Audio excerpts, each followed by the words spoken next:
The champagne tasted like betrayal. But then again, everything did these days. I stood in the corner of Boston's most pretentious ballroom, watching my wife Elise glide between donors like a shark in designer heels. The Brighton Arts Foundation's annual gala was her kingdom, and I was the court jester nobody laughed with anymore.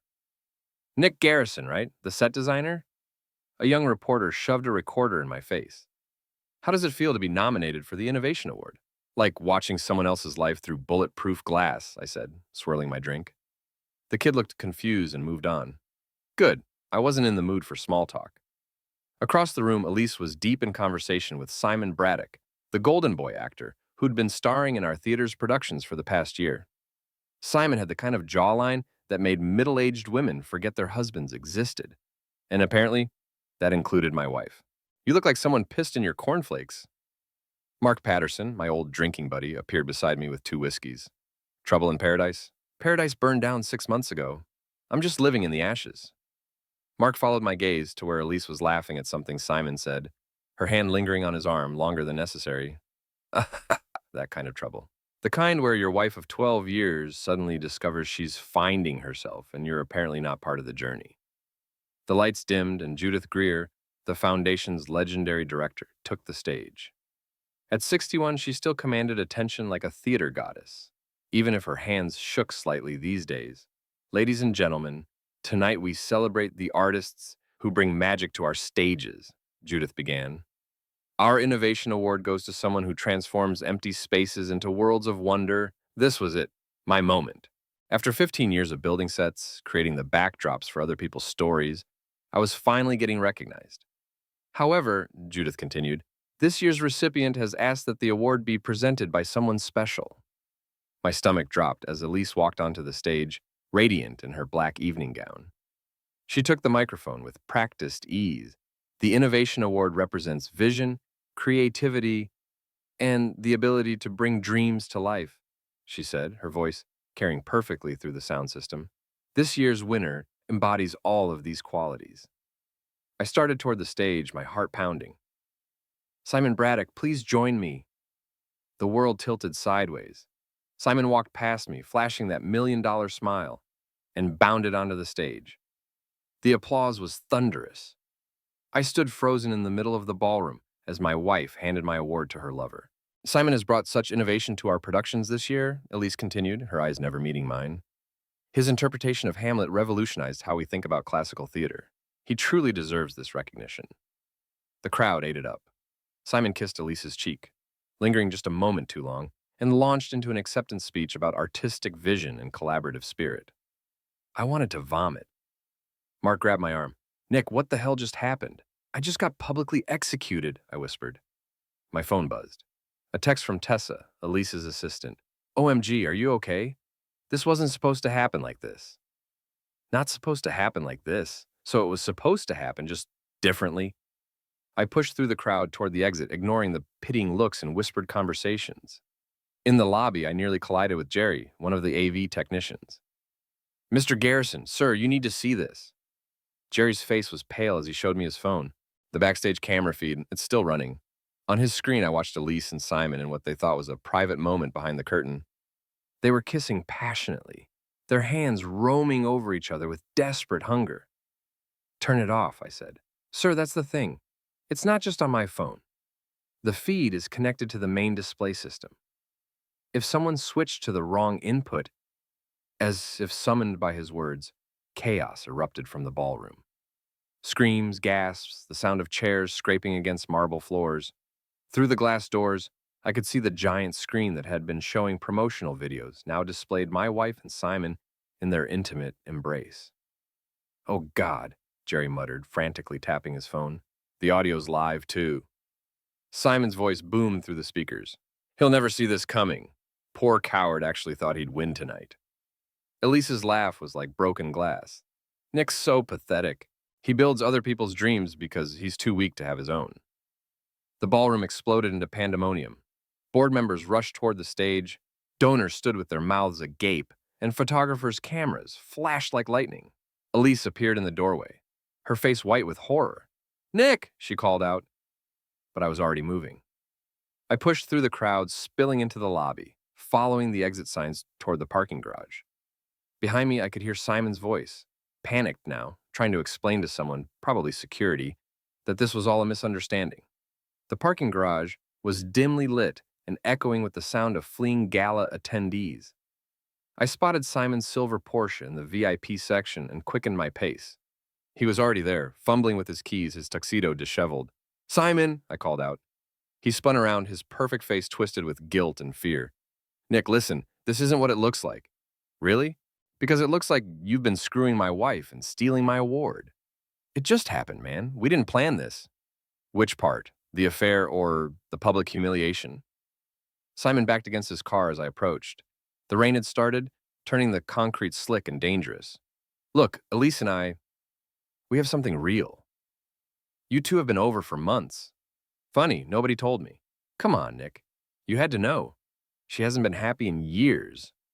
I pulled out my keys and dragged them along the side of his precious Porsche, carving the word liar into the paint.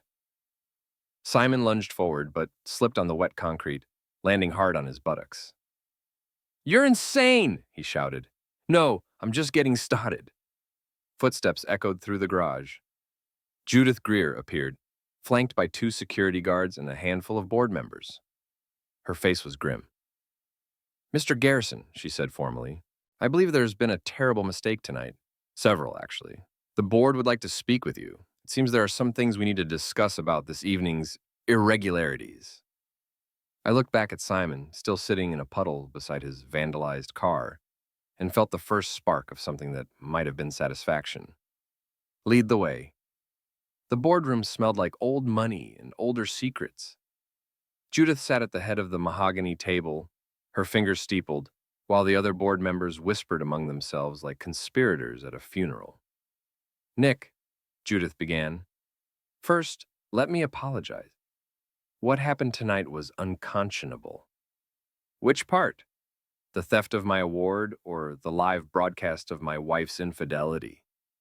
Board member Patricia Wells, a steel-haired woman who'd inherited more money than taste, leaned forward. "We had no knowledge of Mrs. Garrison's personal situation. The award presentation was changed at the last minute. By whom? Your wife submitted a formal request this afternoon, citing your inability to attend due to a family emergency." I laughed, a sound like breaking glass. The only family emergency was her emergency need to publicly humiliate me. "The technical difficulties were genuinely accidental," Judith said.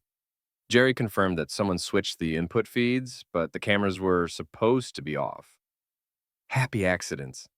The door burst open, and Elise stormed in, her makeup smeared, her perfect hair disheveled. "You can't just disappear like that. We need to talk." "I think you've said enough for one evening. The press is going crazy out there. They're calling it the Galagate scandal. My career is ruined." "Your career?" I stood up, my chair scraping against the floor. "Your career? I just watched my wife give my award to her boyfriend while they mocked me on live television, and you're worried about your career? It wasn't supposed to happen like this." There it is again. "So how is it supposed to happen, Elise? You steal my award, I smile and applaud, and then what? You announce your engagement at the after party?" Judith cleared her throat. "Perhaps we should continue this discussion privately." "No," I said. "I think we've had enough private discussions. Elise, since you're so concerned about your career, let me help you with that." I pulled out my phone and opened the voice recorder app. "Tell me about the plan." "What plan?" "The plan to get me out of the theater world. The one you and Simon cooked up. The one Tessa texted me about." Elise's face went white. "I don't know what you're talking about." "Really?" "Because I've got screenshots of your group chat with the other wives. Very illuminating stuff. Especially the part where you called me dead weight and said the theater would be better off without me." Patricia Wells gasped. "Elise, is this true?" "It's taken out of context." "Context?" I scrolled through my phone. "Here's some context. Nick's been coasting for years. Simon says real artists take risks, not just build pretty boxes." Or how about this one? "The board would never fire him outright, but if he became a liability." Judith's face had gone stone cold. "Elise, what have you done?" "I was protecting the foundation. Nick's work has been stagnant for years. We needed fresh blood, new ideas. So you decided to publicly destroy me to make room for your boyfriend? Simon brings energy, passion. Simon brings his male organ, and apparently that's enough for you. The boardroom fell silent, except for the ticking of the antique clock on the wall. Elise's mouth opened and closed like a fish out of water. I want her suspended, I said to Judith. Effective immediately. Nick, you can't be serious. I'm dead serious. She used her position to manipulate tonight's ceremony, engaged in conduct unbecoming of a Foundation officer, and conspired to damage my professional reputation. I want a formal investigation. Judith nodded slowly. Given tonight's events, I think that's reasonable. Elise, you're suspended pending a full board review. You can't do this to me. Actually, we can, Patricia said. And frankly, after tonight's spectacle, we don't have much choice. The Foundation's reputation is at stake.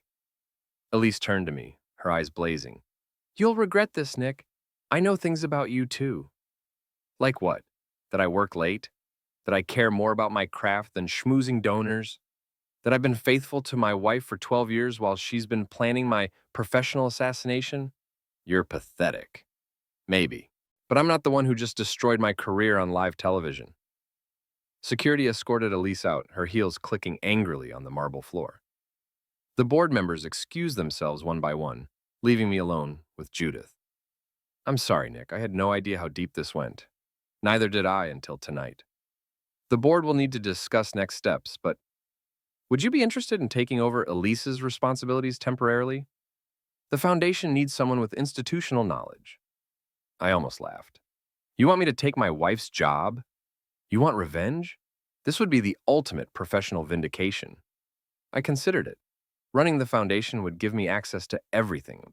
Budgets, donor lists, personnel files. It would also put me in direct control of Simon's career. I'll think about it. Don't think too long. The vultures are already circling.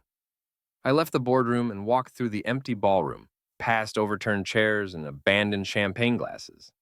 The giant screen was dark now, but I could still see the ghost image of my wife in Simon's arms. My phone buzzed. A text from Mark. Saw the news. Holy mess, dude. You okay? Another from my brother in California. What the hell happened at your fancy party? And one from a number I didn't recognize. This is Jennifer Walsh from the Boston Globe. Would you like to comment on tonight's events? The press had found me. By morning, this would be everywhere. My personal humiliation would be front-page news, dissected by strangers over their morning coffee. But as I walked to my car, I realized something had changed. The rage was still there, burning in my chest like acid, but it was focused now, purposeful. Elise thought she could destroy me? She had no idea what destruction looked like. Time to show her. The next morning, I woke up on Mark's couch to the sound of my phone ringing non-stop. The Boston Globe had run the story on the front page. Galagate, Arts Foundation rocked by affair scandal. Below the headline was a photo of Elise and Simon on the big screen, locked in their passionate embrace. You're famous, Mark said, tossing me a cup of coffee, in the worst possible way. I scrolled through the news coverage. Every major outlet had picked up the story. Social media was having a field day, with hashtags like #Galagate and #award theft. Someone had even created memes using screenshots from the video feed. At least they're calling you the sufferer, Mark offered. Great. I'm the poster boy for cuckolded husbands everywhere. My phone rang again. Judith's name appeared on the screen. Nick, we need to talk. Can you come in this morning? About what? The board met an emergency session at 7 a.m. There have been developments. An hour later, I sat in Judith's office overlooking Boston Harbor. She looked like she'd aged 5 years overnight. Simon's been terminated, she said without preamble. Terminated? His contract had a morality clause. Last night's behavior violated it spectacularly. He's also being sued by his agent. Apparently, this isn't the first time he's mixed business with pleasure. I felt a surge of satisfaction. What about Elise? That's more complicated. Her suspension stands, but she's threatening to sue for wrongful termination. She claims you orchestrated the whole thing. How exactly would I orchestrate her affair? She's saying you hacked the camera system and deliberately broadcast the footage. I stared at her. That's insane. Is it? You had access to the technical systems. You've been working with the AV crew for years. Judith, are you seriously suggesting I set this up? I'm telling you what Elise is claiming. She's hired Martin Kemp. Martin Kemp was Boston's most vicious divorce attorney. If Elise had retained him, she was playing for keeps. There's more, Judith continued. She's filed for divorce and she's seeking spousal support, half your assets, and damages for emotional distress. Emotional distress? She's the one who cheated. Massachusetts is a no-fault state. The affair doesn't matter legally. My coffee tasted like ash. So she destroys my reputation, steals my award, humiliates me in front of 500 people, and now she gets to take half of everything I own? Unless you can prove she was planning to defraud the foundation or engaged in criminal behavior. Actually, I might be able to do that. I pulled out my phone and opened Elise's social media accounts. She'd always been careless with her privacy settings. Look at this. I said, showing Judith the screen. 3 weeks ago, she posted about having dinner with Simon at Mistral. 2 weeks before that, they were at a gallery opening together. She's been flaunting the affair in public. That's not criminal. No, but this might be. I scrolled to Elise's Instagram stories from the past month. She's been using foundation events as cover for their dates. Look, here's a photo from the donor reception last month. She's supposed to be working, but she's making out with Simon in the background. Judith squinted at the screen. That could be seen as misuse of foundation resources. It gets better. Remember the emergency board meeting she called 2 weeks ago? The one where she convinced you to increase the theater's budget? Yes, she said it was crucial for maintaining our relationship with the acting company. Simon's acting company. She funneled an extra $50,000 to her boyfriend's employer. I showed her more photos. And here's proof they were together that night, celebrating at a 5-star restaurant. On the foundation's dime. Judith's face hardened. This is embezzlement. At minimum, it's a conflict of interest. She used her position to financially benefit her lover. I need copies of all of this. Already done. I handed her a flash drive. Screenshots, timestamps, financial records, everything you need to build a case. Nick, if this is accurate, Elise could face criminal charges. Good. Judith studied me carefully. You're not the same man who walked into that boardroom last night. Last night, I was the sufferer. Today, I'm the prosecutor. My phone buzzed with a text from an unknown number. We need to talk. Coffee at 2 p.m., Thinking Cup on Newbury. Come alone, E. Elise wanted to meet. Perfect. Judith, about that job offer, I accept. Are you sure? Taking over Elise's position while she's under investigation could look vindictive. Let it look vindictive. She started this war. I'm going to finish it. At 2 p.m., I walked into the Thinking Cup to find Elise sitting in a corner booth, wearing oversized sunglasses and a baseball cap. She looked like a celebrity trying to avoid paparazzi, which wasn't far from the truth. You look terrible, I said, sliding into the seat across from her. Thanks to you. Thanks to you, actually. I didn't force you to cheat. She pulled off the sunglasses, revealing red-rimmed eyes. Nick, we need to end this before it gets worse. Worse? At least you publicly humiliated me, stole my award, and gave it to your boyfriend. Then you filed for divorce and tried to take half my money. How exactly does it get worse? I know you hacked the camera system. I laughed. You keep saying that. Do you have any proof? I know you, Nick. You're vindictive and petty, and you've always resented my success. Your success? You mean the success you built by sleeping with actors and embezzling foundation funds? Her face went white. I never embezzled anything. Really, because I have documentation showing you approved budget increases for Simon's theater company while you were having an affair with him. That's textbook conflict of interest. You can't prove we were involved when I approved those budgets. I pulled out my phone and showed her the Instagram photos. Actually, I can. Social media is forever, Elise. Every dinner, every gallery opening, every romantic getaway. You documented your entire affair online? She stared at the screen, her mouth hanging open. Here's what's going to happen, I continued. You're going to withdraw your divorce filing and resign from the foundation. In exchange, I won't press criminal charges for embezzlement. You coward. I learned from the best. I'll destroy you. I'll tell everyone what you really are. A pathetic, controlling husband who drove his wife into another man's arms. Go ahead. The press already has their narrative. Cheating wife, betrayed husband, public humiliation. You think they're going to suddenly switch sides and make you the sufferer? Elise put her sunglasses back on and stood up. This isn't over. Yes, it is. You just don't know it yet. She walked out, leaving me alone with my coffee and my plans. Phase 1 was complete. I'd neutralized her legal threats and destroyed Simon's career, but I wasn't done, not even close. Taking over Elise's office felt like occupying conquered territory. Her personal items were still scattered around. Photos of us from happier times, awards from various arts organizations, a half-dead orchid she'd forgotten to water. I swept everything into a box and had security remove it. The foundation's donor database was a goldmine of information. Wealthy patrons loved gossip almost as much as they loved tax deductions. And I had 12 years of insider knowledge about their preferences, prejudices, and pet peeves. Margaret Thornfield, for instance, was a 90-year-old widow who'd donated millions to the foundation but despised infidelity. Her late husband had cheated on her with his secretary in the 70s, and she'd never forgiven or forgotten. I crafted a carefully worded email. Dear Mrs. Thornfield, I wanted to personally inform you about recent developments at the foundation before you read about them in the press. As you know, maintaining the highest ethical standards has always been our priority. Within an hour, Margaret had called to express her outrage and pledge an additional 100 baht to support proper moral leadership at the foundation. She also mentioned that she'd be sharing her concerns with her bridge club, which included the wives of 3 other major donors. Next, I reached out to theater critics and arts journalists. I didn't spread gossip directly. That would have been unprofessional. Instead, I provided context and background information that helped them understand the full scope of the scandal. Off the record, I told Jennifer Walsh from the Globe, this wasn't just an affair, it was a systematic mistreat of power. Elise used foundation resources to advance her boyfriend's career while undermining other artists. Can you prove that? I can show you the financial records.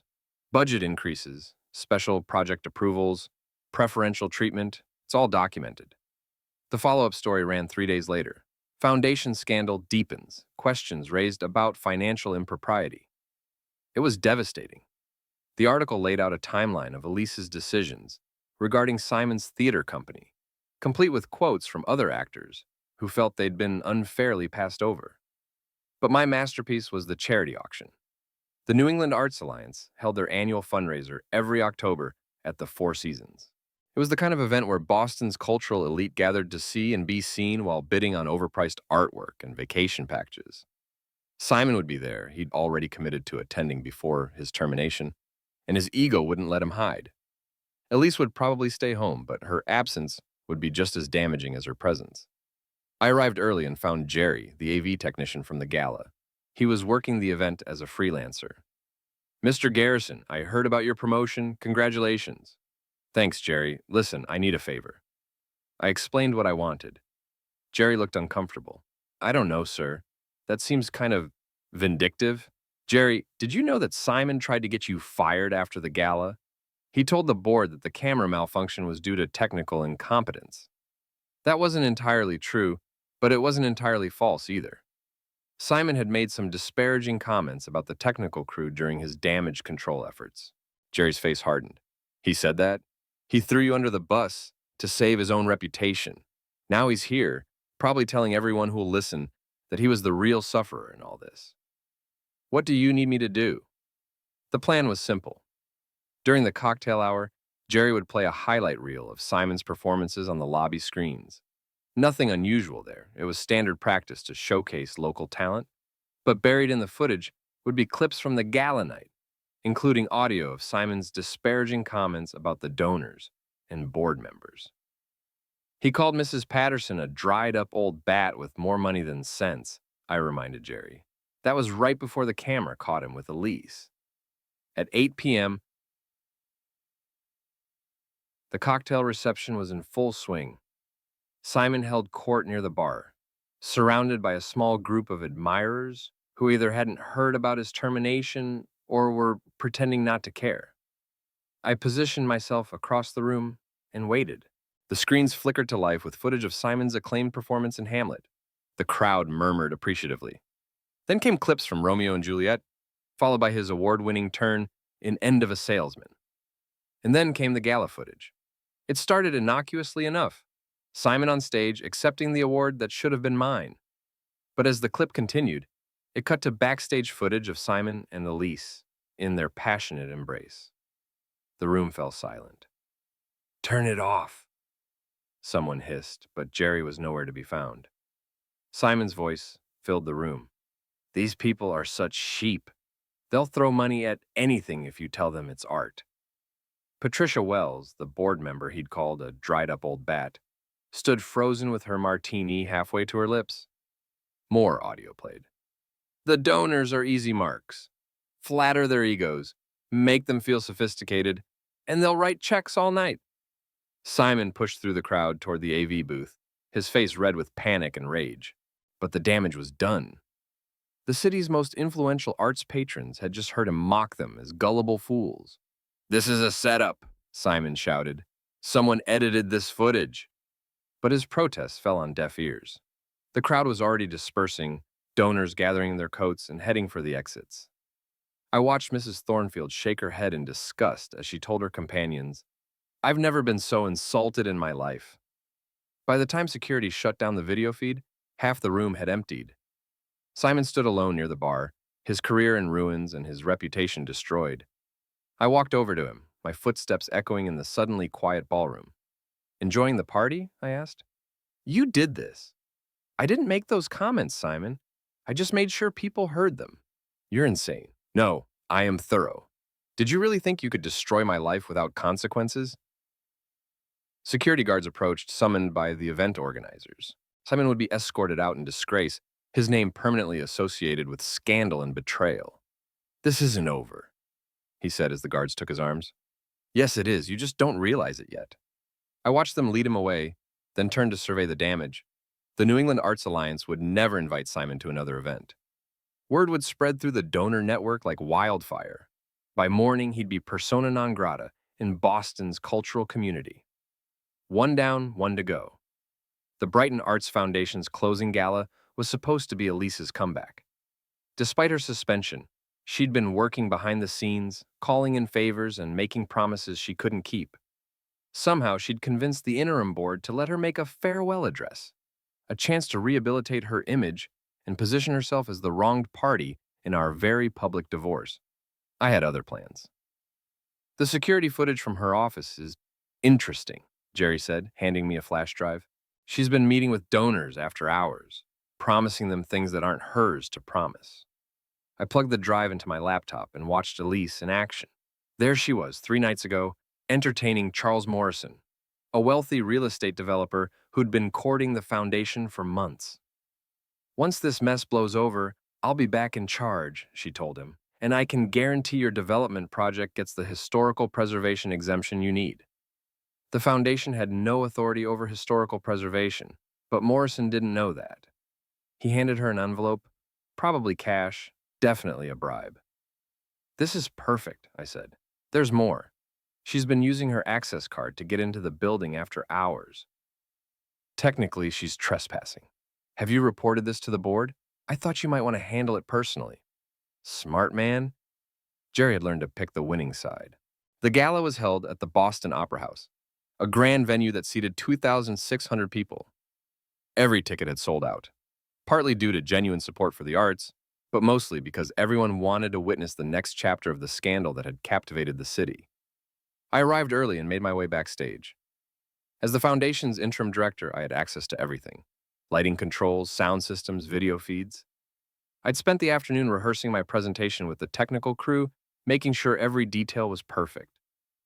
"Places, everyone," the stage manager announced. 5 minutes to curtain." The program was simple: musical performances from local artists, a few speeches from board members, and then Elise's farewell address. She'd insisted on going last, wanting the final word in what she saw as her vindication. I watched from the wings as she prepared, adjusting her makeup and practicing her speech. She looked beautiful, confident, completely unaware of what was coming. "Ladies and gentlemen," Judith announced from the podium, "please welcome Elise Garrison." The applause was polite but restrained. Half the audience was curious, the other half skeptical. Elise walked to center stage with the poise of a seasoned performer. "Thank you," she began. "I stand before you tonight not as a perfect person, but as someone who has learned from her mistakes." It was a good opening. humble, relatable, designed to generate sympathy. The audience leaned forward, ready to listen. The events of the past month have been difficult for everyone involved. I take full responsibility for my personal failings and the pain they've caused. More murmurs of approval. She was winning them over. But I want to address the false accusations that have been made against my professional conduct. I have never, ever used my position at this foundation for personal gain. That was my cue. The giant screen behind her flickered to life, showing the security footage of her meeting with Charles Morrison. The audio was crystal clear. Once this mess blows over, I'll be back in charge, and I can guarantee your development project gets the historical preservation exemption you need. Elise spun around, her face white with shock. The audience gasped as they watched her accept the envelope of cash. "This is doctored," she shouted into the microphone. "This is fake." But the footage continued, showing timestamp after timestamp of after-hours meetings, cash exchanges, and promises she had no authority to make. "Turn it off!" Elise screamed at the technical booth. The screen switched to a new video. Elise in her office, talking on the phone. "Nick is finished in this town. I'll make sure he never works in theater again. Simon and I will rebuild this foundation from scratch." The audience erupted. Board members stood up, pointing accusingly at the stage. Donors shouted questions and demands for explanations. "You want the truth?" I said, walking onto the stage. "Here's the truth." The screen now showed a compilation of evidence. The Instagram photos, the financial records, the email chains where Ellis had coordinated with Simon to undermine other artists. Elise Garrison used her position to enrich her lover, accepted bribes from developers, and conspired to destroy the careers of anyone who stood in her way, I announced. She's not a sufferer. She's a criminal. Security guards were moving toward the stage, but I wasn't done. She stole my award and gave it to her boyfriend. She embezzled foundation funds. She sold access to donors and made promises she couldn't keep. And when she got caught, she tried to blame everyone but herself. Elise lunged for the microphone, but I stepped aside. She stumbled, her heel catching in the stage curtain, and fell hard. The audience watched in stunned silence as she struggled to get up, her dignity as shattered as her carefully planned comeback. "This is what corruption looks like," I said into the microphone. "This is what happens when someone thinks they're above accountability." Police officers were entering the theater now, summoned by board members who'd finally seen enough evidence to press charges. They walked onto the stage as Elise cowered behind the podium. Elise Garrison, you're under arrest for embezzlement, bribery, and fraud." The handcuffs clicked shut as 2,600 people watched in stunned silence. Flashbulbs popped as photographers captured every moment of her humiliation. "This isn't over," she screamed as they led her away. "You'll pay for this, Nick. You'll pay." But her threats were empty now. The evidence was overwhelming. Her reputation destroyed, her career finished. I stood alone on the stage, looking out at the audience. Some were applauding, others sat in shocked silence. All of them would remember this night for the rest of their lives. "The show," I said into the microphone, "must go on." 3 months later, I stood on the roof of the Brighton Arts Foundation building, watching the sun set over Boston Harbor. The criminal trial was over. Elise had pled guilty to embezzlement and fraud, receiving 3 years in prison and a $500,000 fine. Simon had fled to Los Angeles, where his reputation hadn't preceded him, but even there, the scandal followed him like a shadow. The foundation was thriving under my leadership. We'd implemented new ethical guidelines, increased transparency, and attracted record donations from patrons who appreciated our commitment to integrity. The board had offered me the permanent director position, which I'd accepted with the understanding that I'd also continue designing sets, my true passion. My phone buzzed with a text from Mark. "Drinks tonight, I'm buying. Can't." Working late on the new production. "You always were a workaholic. At least now, you're working for yourself." He was right. For the first time in years, I felt like I was building something meaningful instead of just surviving someone else's ambitions. The rooftop door opened and Judith emerged, carrying 2 cups of coffee. "Thought you might need this," she said, handing me one. "Thanks. How did the board meeting go?" "Unanimous approval for the new season. The donors love your vision." We stood in comfortable silence, watching the city lights flicker to life below us.